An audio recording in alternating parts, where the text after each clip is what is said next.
And the crowd goes crazy. You may have seen this yesterday streaming online. SpaceX's Falcon Heavy rocket ship takes off.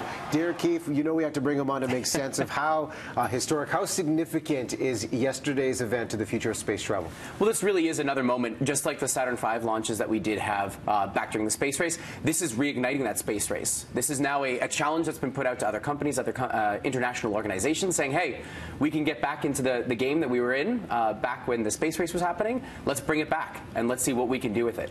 Well, this rocket had 3 cores to it, 2 of which came back. How interesting was the fact that this thing didn't just explode, like they got pieces back from this launch? Well, it's beyond successful, and it's one of those things, I mean, I'm getting shivers just thinking about it. The idea that we now have synchronized 3 rockets firing, because that's what it basically was. It was 3 Falcon 9s duct taped together, not quite with just duct tape, but duct taped together. Pretty good duct tape. It's some pretty fantastic duct tape. I mean, it was made for space, but so we have 3 different rockets put together, basically, the 3 Falcon 9s, making 27 boosters in total. We've synchronized 3 of the launch, which you're seeing here. So we're locking 3 rockets together, launching them simultaneously.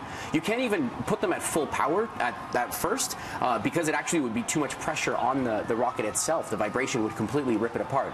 So you got to wait a little while until it gets it past the maximum pressure point, and then you're firing these 3 rockets at max force. And then you have this awesome moment of separation where you've got the 2 rockets kind of synchronized, almost like a dance, popping off of the main core that you have in the center. So the 2 primary boosters come off, and they both synchronize themselves, landing on the ground. It's something out of science fiction. You're really seeing, the return of 2 boosters to be reused. Not only reused, but these are actually reused boosters. The primary 2 that are on the sides were actually flown in previous missions to launch satellites into space. So we really see all of the dreams of SpaceX and all of the dreams of really space exploration happening.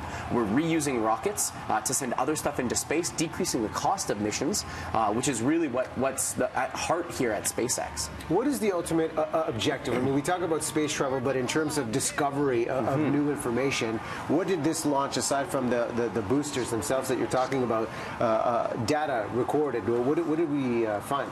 So here, the primary thing is that with the Falcon Heavy, we're actually able to go out beyond Mars. So beforehand, we couldn't actually send something on a reasonable trajectory, on a fast enough trajectory to get there in a reasonable time frame.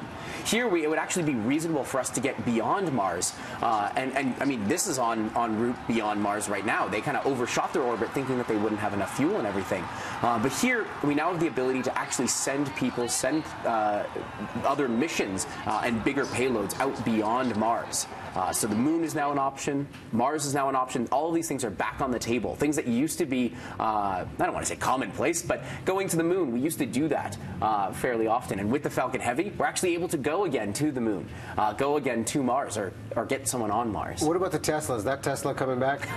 No, I don't think I mean, one day I'd like to say that someone's going to capture it from its orbit and just take it out for a joyride. Yeah. We'll have to see what happens. Spaceman is currently driving it. Hopefully he's hanging out there for a while. You pointed this out, too. This is incredible for a visual souvenir of the experience, but don't panic, written right there on the dashboard. Where ultimately will this car end up? So right now it's leaving our orbit, going off past Mars. So the initial intention was to kind of, and actually that was some scientific evidence right there, some scientific experimentation. Originally the orbit was supposed to take it to Mars and back, just like we would have on one of these missions going to Mars. So you can see here on your screen, Earth to Mars orbit. It's got this elliptical orbit connecting the 2, and that would be the connection orbit that we have when we ultimately go to Mars. But they overshot a little bit, which is awesome, and it's going in between Earth and the asteroid belt, so in between Mars and Jupiter.